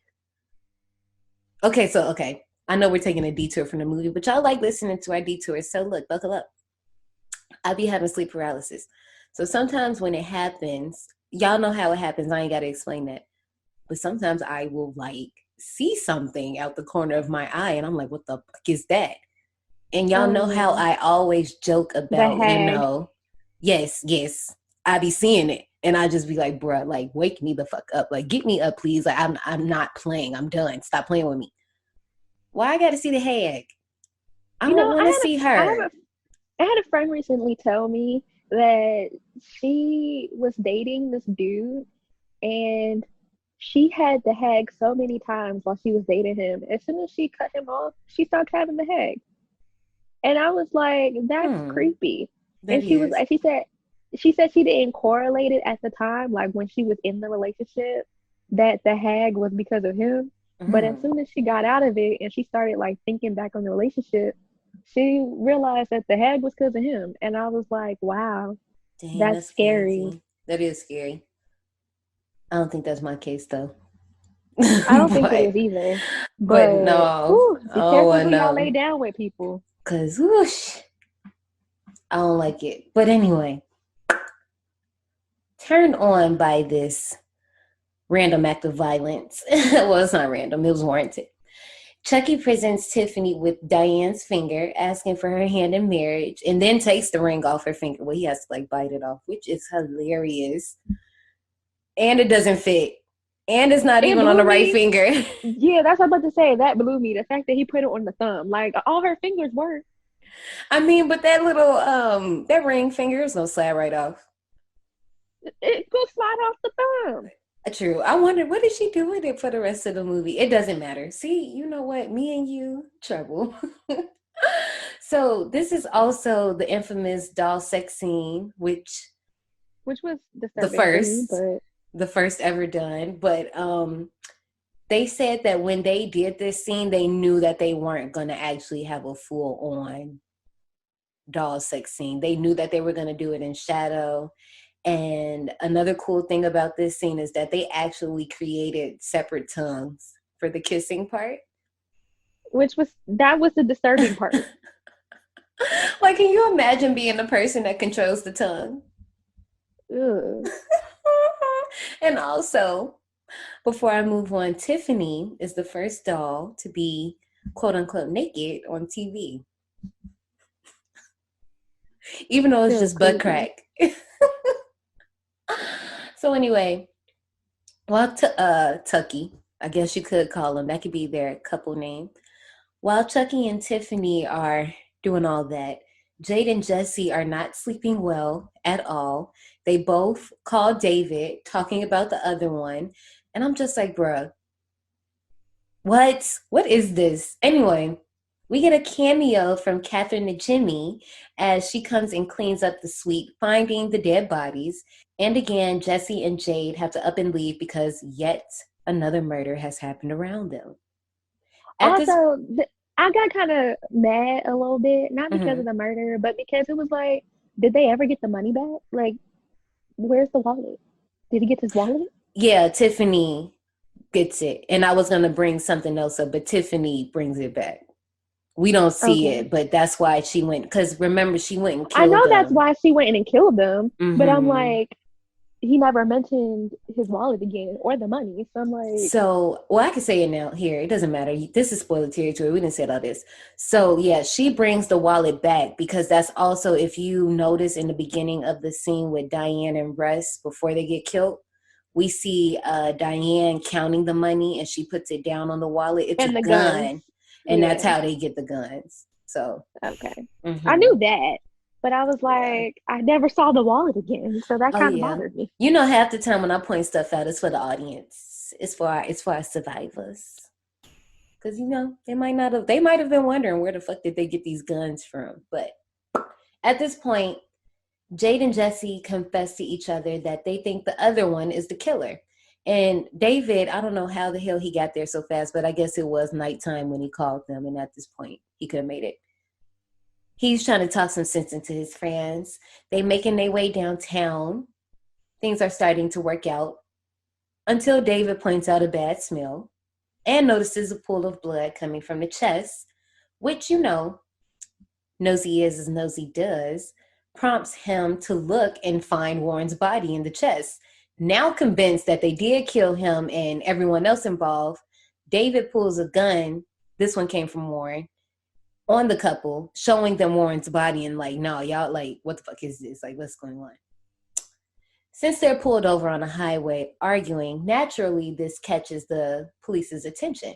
Not wanting this to happen, Chucky and Tiffany pull the musketeers out on everybody and it's like, hey, yo, get this piece of shit moving. David, freaked out, backs out into traffic and gets tarried. Oh, poor David. I did not want him to die. I mean, like Chucky somebody got said, to. that works. It worked. So they didn't even have a second to process what just happened. Tiffany is like, hey, yo, we got to go. Get this shit moving. Boom. The police are after them. Chucky is even able to get a few shots out. This whole scene, having Katherine Heigl open the back with Chucky busting shots and actually hitting the police. Don Mancini and David Kay. Nobody else could write this. No, this would not have happened with anybody else. Coming down from this little action bit that just happened, Chucky and Tiffany put Jesse and Jade up on game. We even get another little self-referential moment. Chucky goes, you know, in fact, it would take about 3 or 4 sequels to do it justice. And it's funny because when I was younger, that line never like sat with me until I got like maybe in college was when I actually caught on to what he meant by that. Maybe it was around Seed. I don't know. It doesn't matter. But it's funny how like some things just stick out to you. Like as you watch stuff more and you get older, you actually know what stuff means. So basically what's about to happen is Jesse and Jade about to die. Chucky and Tiffany about to take over their bodies. And that's what we doing. At this point, they have ditched the van. They have killed an old couple off screen and have hijacked them for their RV. Which is just an RV. I guess that is inconspicuous though, but still an RV. I want an RV. I wanted one when I was little. Well, okay, so I take that back. I don't want a full-fledged RV. I want a tiny house. I want a van. Because, you know, I'm a hashtag van life. Yeah, hashtag van life. Yeah. I can see a Sprinter, but not no RV. I ain't trying to be Johnson's Family Vacation. I could do an RV, though, because there's some tricked out RVs that I kind of think are kind of cute. But, you know. I could be flexible. It can't be Pimp My Ride, though, because they're going to take that back. Or make you deal with it. It's going to be busted up in a few months. Oh, my God. Get off them. Anyway, Tiffany, first of all, Tiffany ain't wasting no time with Jade, baby. She got her tied up, giving her a whole makeover while she's cooking Chucky a meal. Jesse instigates a fight between Chucky and Tiffany, and Jade makes it worse, and this is what I'm talking about. Jade makes it worse by repeating what Tiffany quoted to Jesse. Jade wasn't there when Tiffany said that to Jesse. So how does she know that? That's true. Like, I don't Also, know. Go ahead. oh, keep going because mine's a little different. But go ahead. I was going to say, like, I don't know if there's a deleted scene. I think Jesse did say something about if you do all the hard work, at least I just want to wash the dishes. But still, what would make Jade say that? Like, why would you remember that? Just because Jesse said, and I don't even think she hears Jesse and Chucky's conversation. She might have. That might have been what made her instigate more. But I just still know.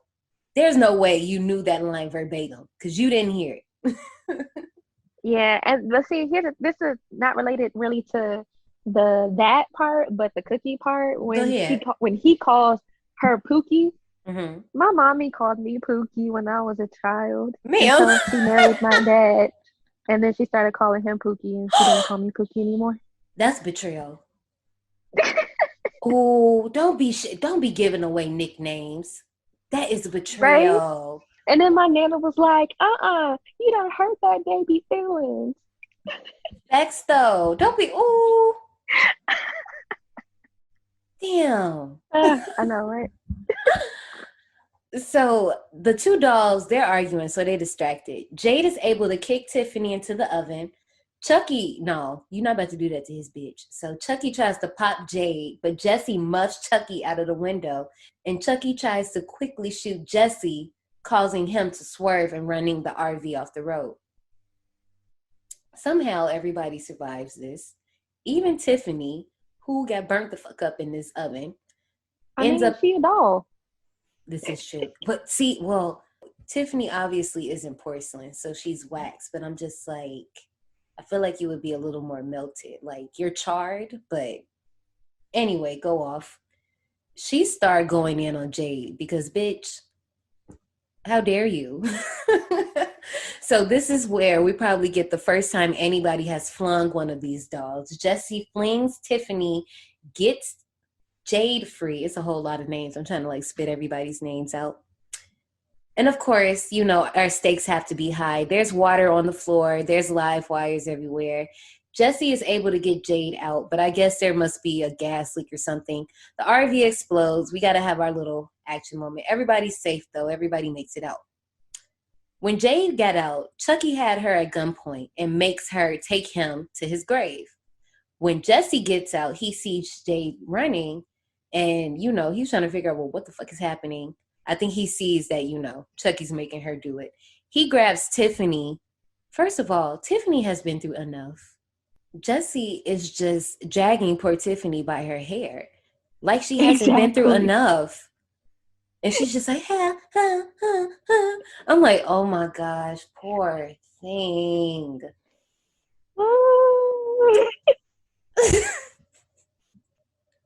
It's like, it's sad, but it's so funny. At this point, we get over to the grave, and poor guy, this man is just working, doing what he is supposed to do, and gets popped in the back of the head. Like, Chucky makes Jade go down into the grave, into the coffin, and gets the amulet. And Jade might have, or might have not, broke Chucky's neck. Chucky's reaction is hilarious. He said, bitch, you broke my neck. Oh yeah, she snapped that because she didn't, try to take the necklace off nicely. She, snatched it. Well, it was rats down there. And then it's like, it's a dead body anyway. Like, come on. Following this, Jesse and Tiffany catch up to them. Once Jade is out of the grave, I don't even know how she got out, but that's... Oh, because it's a ladder. Oh, yeah. Oh, yeah, you're right. Jesse and Chucky trade hostages, and this is a weird-ass switch, because it's just like... I don't know. It reminded me of like Bugs Bunny and Daffy for some odd ass reason. I don't know why. Like, I don't know. And then the doll was all limping. Yeah, like first of all, I understand why this couldn't happen, but I would have at least had to kick Tiffany over when I walked past her. At least pinch the bitch. Something. Like, I know Chucky got a gun, so he could have popped me real easily. That's why she didn't do it. But I'm just like, something. Give me some type of, I don't know. I Tiffany mean, just turns she to her wasn't even and being rude. She was. she wasn't. She thought she was nice. I mean, I get that, but I'm just saying, like, we just went through all of this. Bitch, y'all trying to take my body over. That warrants something at this point. But anyway, even when like the couples react, you can see visibly opposite reactions. Like Jesse and Jade, they hugging each other. They're just grateful. Chucky ass just Catch lets me. he just lets her fall. And it says ew. Bruh. I was dying. I was wheezing. Cause his face, he's like, ugh. Come on, poor Tiffany. I know She these just wanted are to be loved. inanimate objects, but it's just like, come I mean, she's on. not an inanimate object. I'm talking about like in real life because I really felt Oh, bad for her. Like I genuinely, when I watch this movie, even when I'm just bullshitting, I feel bad for Tiffany. Like exactly. poor girl. So She just wanted to be loved and have that perfect romance and fairy tale or whatever. But right, no, right. So she ends up with a Chucky, dickhead. you know, Chucky wasn't just about to let this be over. He's still trying to get his new body. Shout out to Nikki. He hurls his knife towards the couple. Jesse switches places, so he gets the knife in the back. They both end up tied up. And you can clearly see that Tiffany, she don't even want this anymore. Chucky is going on with the ritual, and she's just very reluctant to even join him. First, this Lion King posed scene took me out. Do you know what I'm talking about? No. Okay, Tiffany crawls up to Chucky and he's like, this is it. Right before she stabs him in the back, and like we see a shot of like Chucky standing up with the amulet in his hand, and like Tiffany is like a lioness at his knees. It's girl, I gotta take a Oh my picture of it god. because that shit is, it looks like Lion King. It's funny. I don't know who came up with this shot, but thank you because I get a kick out of it every single time. Like I said, Tiffany stabs Chucky in the back like he's done her so many times before. And he asks, like, why? Like, why the fuck would you do that? And she's like, dude, we belong dead. Like, look at us. So Chucky, quote unquote, dies. Jade and Jesse free themselves, but not too easy. Chucky pops Tiffany with a shovel, and we get a doll fight. And I'm here for it. I don't care what nobody says. This was a lit fight. No.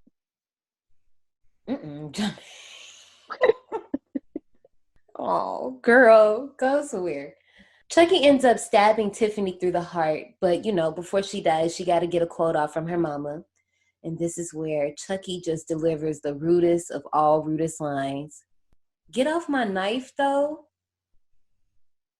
This your lover. You gonna treat her like that? Like, damn. And he really shoves her off the knife. So, pushing him into the grave, Chucky, that is. Jade holds Chucky at gunpoint. This is after the police finally shows up. And of course, there's just one. Chucky gives one last word before he gets popped by Jade 6 times and dies next to his body. In my opinion, this is the weakest Chucky death. Out of all of them, this is the one that I'm just like, okay, I mean, the line before that is cool, but come on, Chucky getting popped though, like, we could do better. The cop goes on talking about no one is ever going to believe him, of course. But he declares on the phone call that the two are innocent and they can go home. How they going to go home? They ain't I got a thought about car. that too. Like, were they gonna steal the medical What? examiner's car? Yeah, like how that's going to work? Staying behind, waiting for backup and forensic, he spots Tiffany's body and decides to start poking it. Why? If you're waiting on forensic, why are you touching the evidence? Tiffany isn't dead yet. She starts screaming her head off, spawns a little demon baby, finally dies, and the demon baby attacks the officer. And that's the end. That teeth was disgusting. I mean, it was a demon spawn. We never saw, well, no. Did we ever see Tiffany's teeth? Well, obviously, if it's a bride, I would imagine they wouldn't look like that. So, Yeah, I that mean, teeth he's did not look evil. like that. And Chucky teeth ain't look like that either. You're right, but he's evil. So I guess it was just supposed to be scary. I don't know. That was a little much for me. Okay. Yeah. I mean, like, well, see, the Chucky ain't come out for what, another 10 years or something like that? Like, it was a while, but. It was in '04, and then they had the nerve to have Britney in it. Or a Britney Oh, double. it was '04. What am I talking about? 10 years? I don't know. At this point, it's late. I'm delirious. But anyway. And I remember again, my mother was like, again? At this point, When? my mom was over it. When Chucky movies, she was like, Oh. another one? At this point, my mom was over it. I will forever be down to watch a Chucky movie. My thoughts on this movie, I'm always going to love this crazy ass movie. I'm going to forever loathe the Jesse and Jade storyline. I just felt like this was just like, what? What is this? Like, I don't know what could have made their storyline better. Mancini says, like, basically their storyline was just I don't Filler. know what. I mean, no. Beyond filler. He threw it in there because at the time, besides post Scream and everybody being obsessed with that, horror was also doing this thing where couples survive at the end.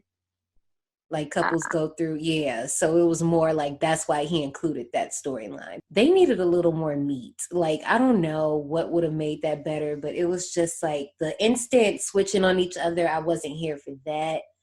And yeah, because I'm gonna keep saying the same thing. I just wasn't here for it. So here's the little theme I noticed in 3 of the movies we reviewed this month. Unintentional okay. on our part that we picked these, but have you noticed a cycle of blonde women being pushed and abused by a man on some level? Like, think No. about it. Kate and Adam, blonde woman being pushed around on some level by Adam, like mentally pushed around. He was fucking with her. Sarah and Axel, because we saw how that ended. And now we got Tiffany and Chucky. On some level, these men is fucking with these white women. And I'm not like, I'm just pointing it out. I'm not saying it's a problem. I mean, I guess it is a problem, but I'm just pointing it out. Because I Oh told you, my I thought God. Honeymoon was going to be like that too, but it wasn't. So I can't throw that in there. And then, when I think about it, actually, there's a reason for that. Duh. These all came out around the same time. Well, not My Bloody Valentine, but Yeah. Valentine and Bride came out around the same time. But still, maybe this was just an old trope that I have overlooked because I'm interested in knowing. Is it always like that? Doesn't I matter. don't know. I'll finish wrapping my thoughts. Like I said earlier, I always feel bad for Tiffany because like she really waited for this dude for 10 years and for all of this to happen, like laughing in her face when she brings up marriage, killing Whole time, her. I ain't waiting for no nigga for 10 years. I am sorry. Like I Okay? just killing her, like I said, and transforming her soul into a doll, like, and then killing her again after she done got burnt up and up. Like, poor Tiffany. Like I know she's like a villain, but still, like, damn, that's You know, messed I actually up. like villains sometimes. So, Right? Yeah, I was about to say, like, I know, like, we're quote unquote not supposed to, but no, like, it's so I messed mean, up. sometimes the villains be innocent. What did you think about this movie? I liked it. I mean, like I said before, it's more like a nostalgic movie for me. Cult classic is one of those movies that you put on just as background noise, not in a bad way, but like it's something that you can always go back and watch. It's not something that I would It's a ever good get party tired movie. of. Yeah. I know I brought this up earlier. There are 17 puppeteers total on this movie. Good God. So it's like 8 or 9 per puppet. So I was watching, as I do, watching a documentary, and So check this out. It's one person on the arm. So two people, one on each arm. Two people running the fingers. So each hand has a separate person running each hand. One body on the head. No, one body. One person on the body and the head. And then three people on the face by itself. That's a lot. That's a lot.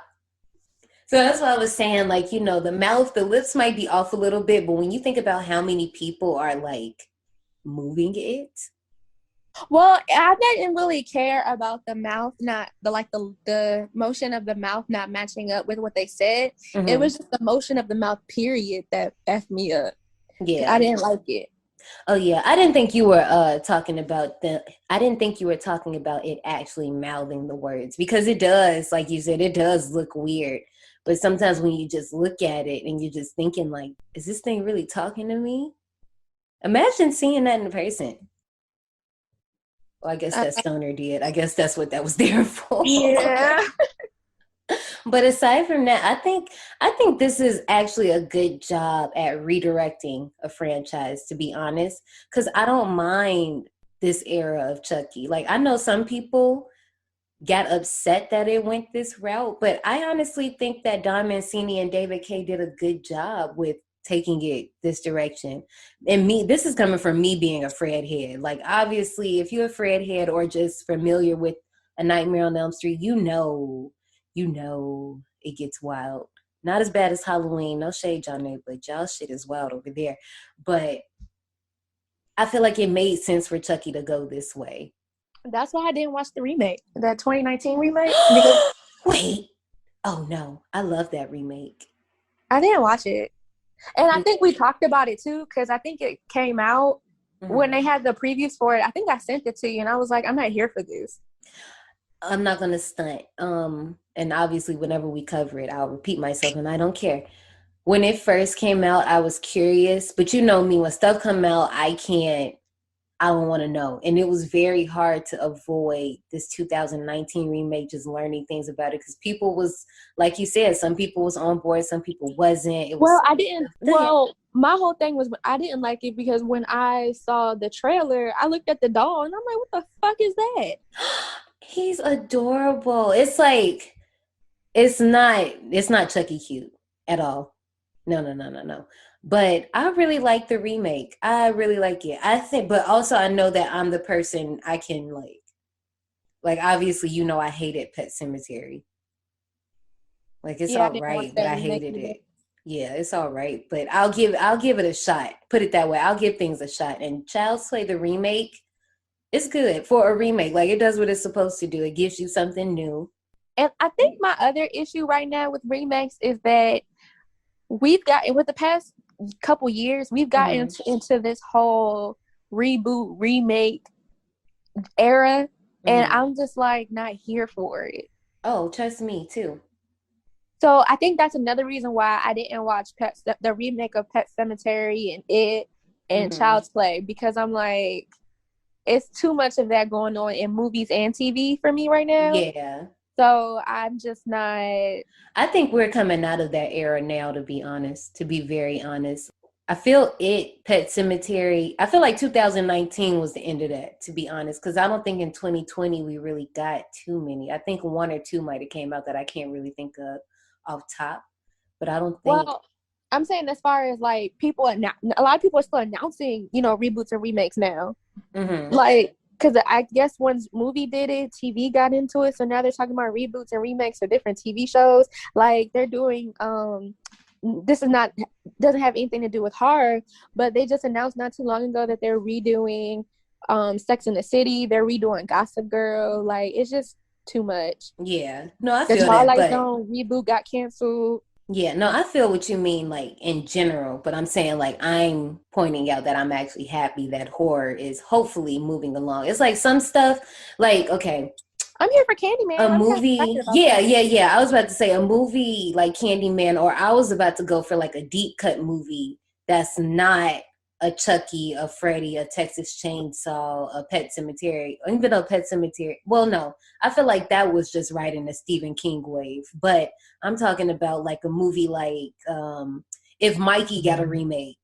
I would be fine with that because I'm like, okay, well, probably a lot of people didn't see the first one anyway, and they can probably do something different with it. You know what I'm saying? Like, Yeah. I would rather a remake be a movie that people really ain't even thinking about. Like, don't give me a remake of a movie that probably already got 20,000 sequels. And like Chucky, even though I said I do like the remake, like Chucky, I did think it was weird that Chucky was still in canon and it was getting a remake. That was weird. Like, okay, so here's the other one too that I don't like. That I don't know if they're really doing it, but it's not a reboot, but it's another Scream movie. The fifth one? Yeah. I'm not on the here fence for about it. The only reason I'm 4 was fine with trash. it. The only reason I liked 4 when it came out, it's like watching it on rewatch. You just like, once you know, it's just like, oh, okay. It's not like the first Scream that I can rewatch it and be like, oh, okay, I'm cool with this. Like, obviously, you know, like movies like Bride of Chucky, like Scream, we can just watch those and be cool. 4 isn't one that we can just like, it's like once you know what happens, it's just like, okay. So like, and I was excited for Scream 4 to come out because I was like, okay, I wasn't really of age when 1, 2, and 3 came out. 4 came out. I was in college. I was so excited. Then I saw that piece of shit. Damn, I liked it. I did not like it. I was not here for it. But as far as 5 goes, I'm fine with them doing it only because they got blessings from the Craven estate. Okay. I'm trying to distance myself because I don't want to know anything. I already seen something that I don't know if it's true or not, and I don't want to know. I don't know if Kevin Williamson is attached. I want to know, but that's all I want to know. So I don't want to go look and find out more that I don't want to know, but I'll find out when it comes. So it's like, I'm cool with it. I don't know where they're going to take it.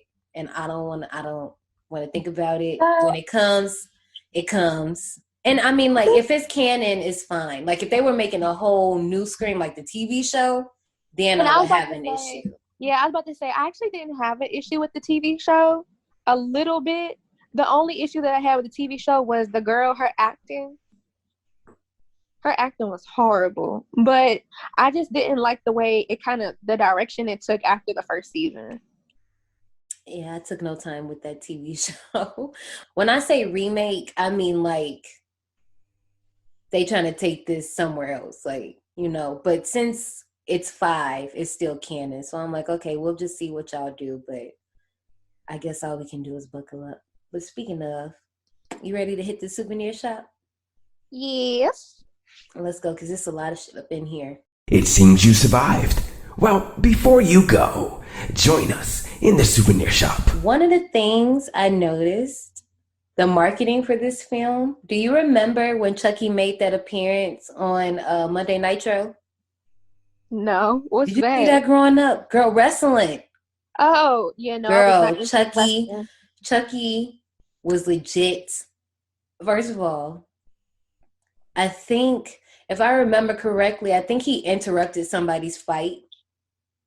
I want to say, I know it was Rick Steiner. I don't know who he was fighting. It was somebody, but it was Rick Steiner. Dang, it was a match coming up. I can't remember who it was, but he was instigating the fight, basically. And then on top of that, Chucky was appearing at award shows. They used to have like horror award shows. And Robert Englund, which is Freddie, used to host it. Chucky popped up there. Obviously, like I mentioned earlier, we have the Chucky and Tiffany dolls. And then the last thing I want to bring up in the souvenir shop, because the cover art, I do want to bring that up. So I guess this isn't the last name. The soundtrack, as I mentioned so many times, slaps. You can download it on iTunes. Go do yourself a favor. The cover art, I'm not going to go into it. It's really only one. It's other ones, but those are more like movie art. The main poster for this one is actually inspired by Scream 2 with the shadow faces in black and white with only the eyes colored. Yeah. So I thought that was kind of cool. You check anything out in here? Not anything new that you haven't said, no. It's crazy that these dolls, but I guess we have Seed to thank for that too. Oh, and I guess, well, yeah, because Tiffany is here. Because I was saying it's funny that they actually still sell these, but obviously they would. Yeah, it's it like I said, now it's more like a cult classic. Mm-hmm. Well, no, the movies are still going. So, Yeah. and they still in, well, I won't say that. I'll leave that for when we get to that movie. But are you ready to rate this thing? Yeah. Okay, so the budget for the movie was 25 million, and then the box office ended up being 50.7 million. So they're pretty much like half over. Yeah. I guess that was decent for them, I guess. So it made 11.8 million its opening weekend, and then so for North America it was 32.4 million, and then internationally they got 18.3 million. And it's the most grossed film of the Chucky franchise and the second most financially successful Chucky film in the US. I was about to say that. Yeah, I was about to say it's actually the most popular one. But it has a 5.4 out of 10 on IMDb, a 46% on Rotten Tomatoes, and a 48% on Metacritic. Janae, what do you rate Bride of Chucky? I give it an 80. I like An it. 80? Yes. I wasn't complaining. I was just repeating. Oh, I thought to be like, No. I was just repeating because I gave this movie an 86. Okay. Obviously, it's no secret I like this movie. It's just that damn plot line with Jesse and Jade that I'm just like, I just wish it was something else. I don't know what, but I just wish it was something else. So, of course, I cannot let the survivors leave the park without a few announcements. So, that actually sounds kind of scary. what? I can't let the survivors leave the park. I can't. We can't. Y'all was in it. Once y'all buckled up, y'all don't leave until the music ends, okay? When y'all hear that music start playing at the end of the podcast, around this point, maybe, that's when y'all can start undoing y'all seatbelts and restraints and exiting the ride. Well, actually, I guess we exited because we're in a souvenir shop, but it does not matter. Anyway, announcements. We got a new theme. We got a new theme coming next week. It's called Grow Up Sis. We're covering coming of age type movies, celebrating International Women's Month. We even have a submission pick in the mix. I'm excited about that one. You can submit your suggestions too, so you can email us at destination180podcast@gmail.com with movies you like to see covered on the podcast. If you want to see what themes we'll be covering in the future, you can visit us on IG at D180podcast. You might as well follow us while you're there. And you can click on the park themes highlight. But don't do that yet. Don't do that till like Saturday. The February one is up there, but obviously that's over. I'm posting March tonight. And April, May, that might be there by Saturday. Just hold your horses real quick. But the highlight's there. It's just not updated yet. But lastly, leave us a review wherever you listen to us. 5 stars would be nice. I feel like we worth it. If you have criticisms or whatever, that's what the email is for. So keep it cute in the review. And that's it, survivors. We'll see y'all next week when we sink into teeth. Peace out. Bye, y'all.